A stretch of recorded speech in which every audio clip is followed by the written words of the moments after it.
Representantes de la pedagogía crítica y decolonial. Este video fue realizado por los docentes Rafael Andrade Pacheco, Mario Fernando Ricardo Ledesma, Alexander López Ramírez, José Didier Cubillos Cuellar y la profesora Lady de la Cruz Madera Soto. Dentro de la pedagogía crítica y decolonial encontramos grandes representantes. Hemos elegido dos grandes de ellos, como fue Paulo Freire y Xavier Zubiri. Aquí tenemos una pequeña biografía de Paulo Freire.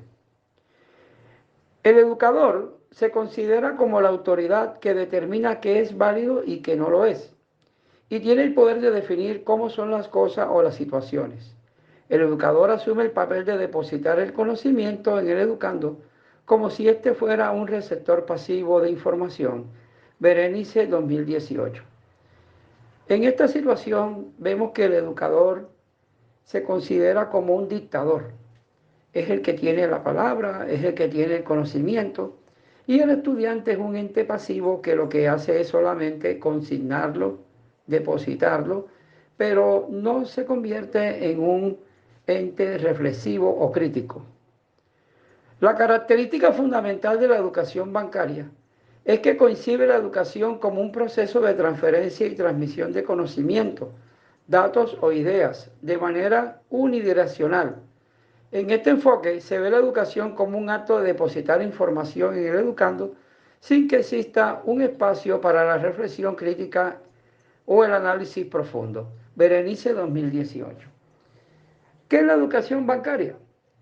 Es solamente, el nombre lo dice, banco, ¿verdad? Donde solamente se deposita un conjunto de conocimientos. El profesor solamente es transmisor de ese conocimiento y el estudiante es un ente receptor, que lo que hace solamente es recibir, depositar, consignar, pero no asume una actitud consciente y reflexiva, crítica sobre el conocimiento.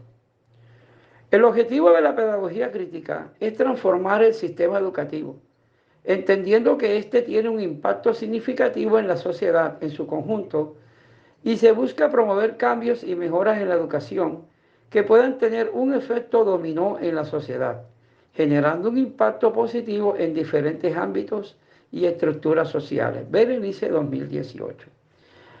Podemos ver que el objetivo fundamental que tiene la pedagogía crítica es crear en el estudiante un estado de conciencia que lo convierta en un agente de cambio, un estudiante capaz de proyectarse a nivel social para que genere cambios socioeconómicos, políticos y culturales.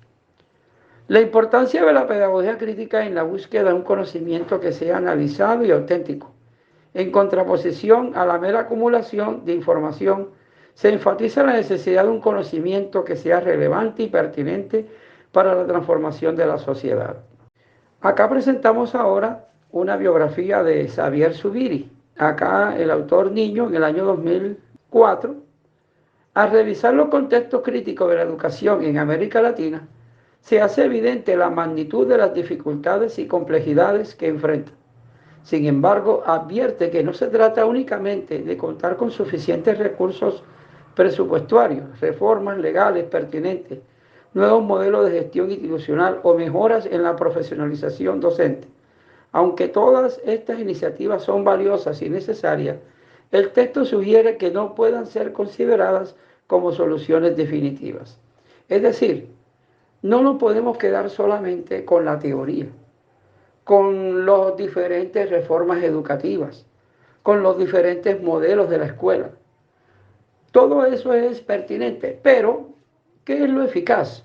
Que ese conjunto de reformas, leyes educativas y modelos que se están implementando en el estudiante crean un espíritu de un ente transformador, un agente de cambio, que sea crítico, que le permita mirar el conocimiento no solamente como algo que le va a permitir leer, estudiar, sino profundizar más sobre los temas para que él se refleje ese cambio en la misma sociedad.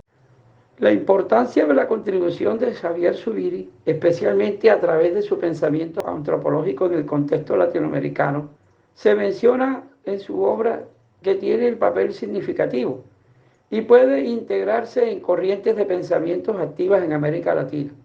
Además, se resalta la capacidad del pensamiento de Zubiri para establecer un diálogo sólido con diversas concepciones y creaciones culturales, incluyendo el arte, las experiencias y la creación mítica religiosa de los pueblos originarios, las comunidades afroafricanas y campesinas. Es comúnmente aceptado que la educación actual debe estar orientada hacia la vida, tanto en su sentido humano más profundo como en relación a las conexiones vitales y a rasgos a la tierra. Que esta perspectiva encuentre resonancia en el sentir común y ancestral de las etnias indígenas. Que solamente no nos quedemos en ese proceso de aculturación que tuvimos los pueblos latinoamericanos, sino que ya es tiempo de que despertemos hacia el conocimiento, hacia las realidades latinoamericanas, que nos permitan unos procesos de emancipación y podamos tener más valor sobre nuestros aspectos culturales, valorar más nuestra raza, valorar más nuestras costumbres y tradiciones. El ser humano es un ser insuperable de la realidad. Se afirma que su principal compromiso consiste en saber estar humanamente dentro de esta realidad. Esto implica que el propósito esencial de la educación es ayudar al individuo a desarrollar la capacidad de comprender, relacionarse y participar activamente en el mundo que lo rodea.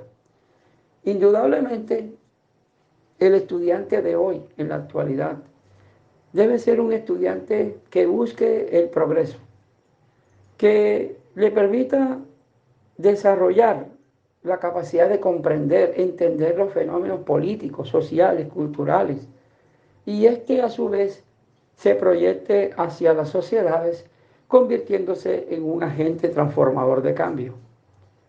La construcción de nuevas subjetividades es uno de los temas más importantes y amplios en la educación latinoamericana.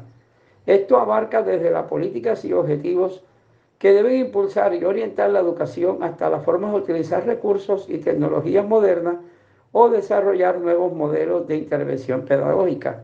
Niño 2004. El diálogo pedagógico concientizador es fundamental para despertar la conciencia de los oprimidos y hacer posible que se reconozcan como sujetos de su propia historia y agentes de transformación.